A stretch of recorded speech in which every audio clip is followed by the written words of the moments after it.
Radio Papille. Radio Papille. Au cœur de nos cuisines santé médico-sociales. Bonjour à tous, je suis très heureux de vous retrouver pour ce nouveau numéro de Radio Papille. Radio Papille, toutes les 2 semaines, c'est un concentré de bonne humeur, d'actu Sodexo et Sogeres et de reportages à travers toute la France en une dizaine de minutes.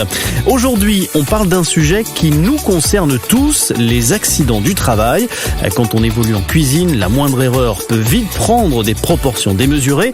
Frédéric Marie, chef gérant sur une résidence service senior à Herblay-sur-Seine et son second, Geoffrey Perotto, viennent nous raconter leur gestion d'une situation dont les conséquences auraient pu être dramatiques.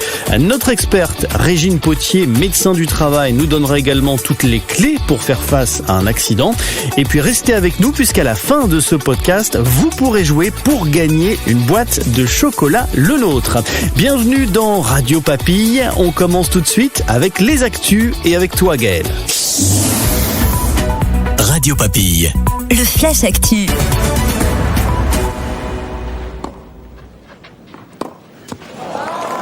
Clap de fin pour l'édition 2023 de Roland-Garros. Cette année, comme depuis 35 ans, les équipes de Sodexo Live ont mis les bouchées doubles pour accueillir et restaurer les milliers de passionnés de tennis. Pour la première fois, les équipes ont intégré à leur côté des travailleurs en situation de handicap.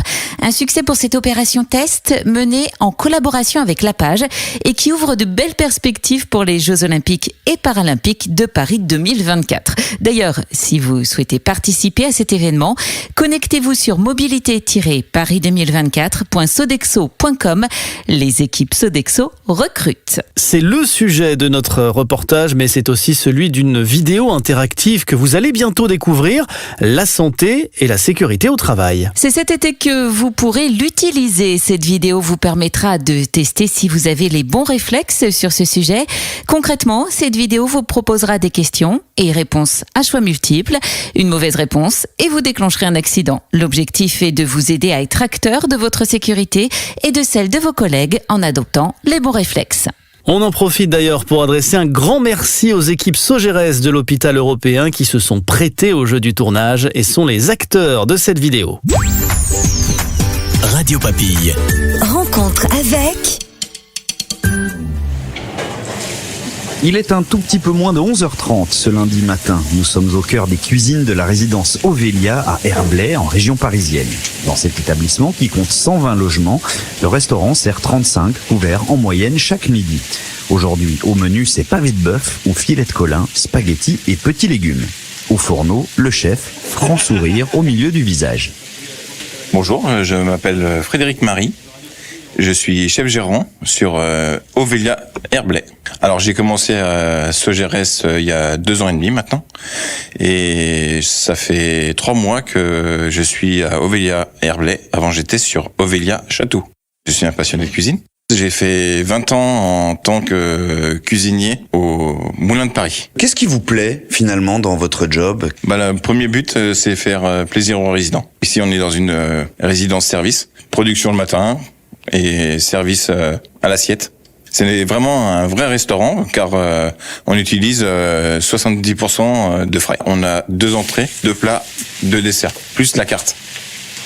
Et si ce matin l'ambiance est détendue, quelques mois plus tôt, ça n'a pas été le cas. En effet, Frédéric a été victime d'un accident en pleine préparation.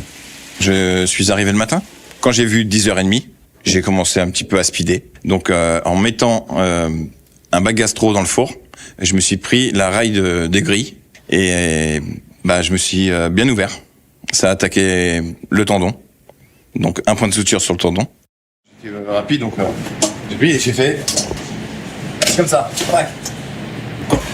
Et vous y repensez maintenant chaque fois que vous passez devant ? Exactement. Oui, j'y repense souvent et j'ai changé ma manière d'enfourner. Voilà. En positionnant ma main en dessous, si c'est pas chaud. Sinon, si c'est chaud, je le prends sur les côtés, en voyant mes pouces et mes doigts correctement. Donc j'ai appelé mon second, Geoffrey, pour qu'il vienne me remplacer. Il a répondu, et là, il est venu immédiatement. Donc là, je suis allé aux urgences, et c'est là qu'on m'a dit que le tendon était touché. Et donc j'ai eu 2 semaines d'arrêt de travail. Je suis Geoffrey, je suis arrivé il y a bientôt 2 ans et avant j'étais chez Le Nôtre. Quelle avait été votre réaction quand le téléphone a sonné, que Frédéric vous a dit « bon, je me suis blessé salement ». J'ai dit j'arrive, on laisse pas quelqu'un en galère, donc je suis arrivé puis j'ai assuré le service pour la suite. Alors justement, comment est-ce que vous vous êtes organisé pour prendre le relais ?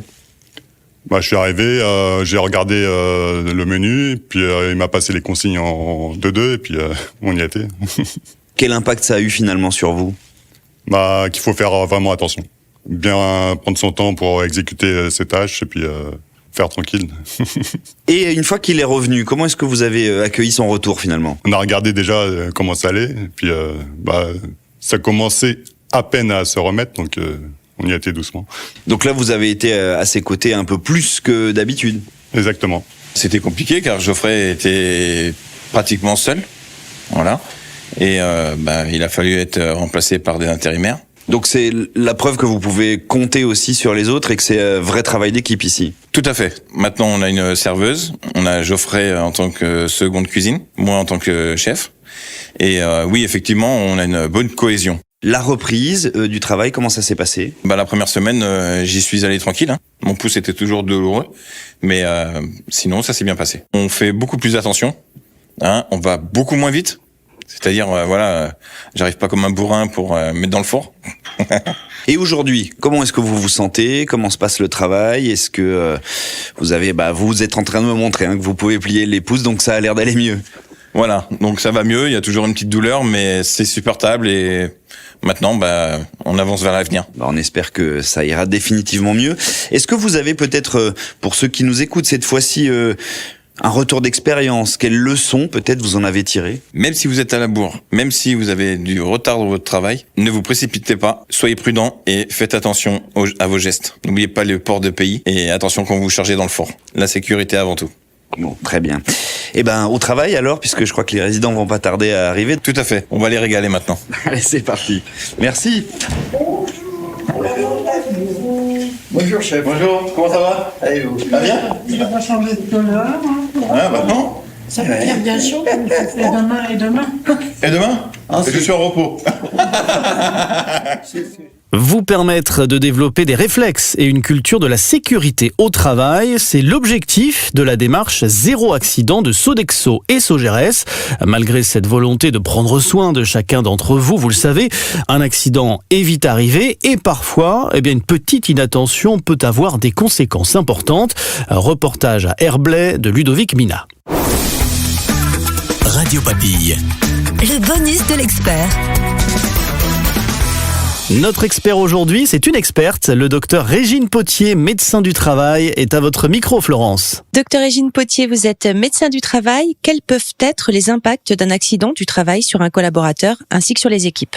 Alors, si c'est un accident grave, il va certainement avoir un arrêt long. Il aura une déshabituation du travail et il peut, au bout du compte, y avoir des séquelles, que ce soit physiques ou mentales. Le salarié soit sera remplacé, soit ne sera pas remplacé. Donc ça peut avoir une incidence sur les collègues qui devront faire le travail à la place de l'absent. Donc fatigue, tension, éventuellement ressentiment. Justement, quelles peuvent être les craintes à reprendre le travail après un arrêt?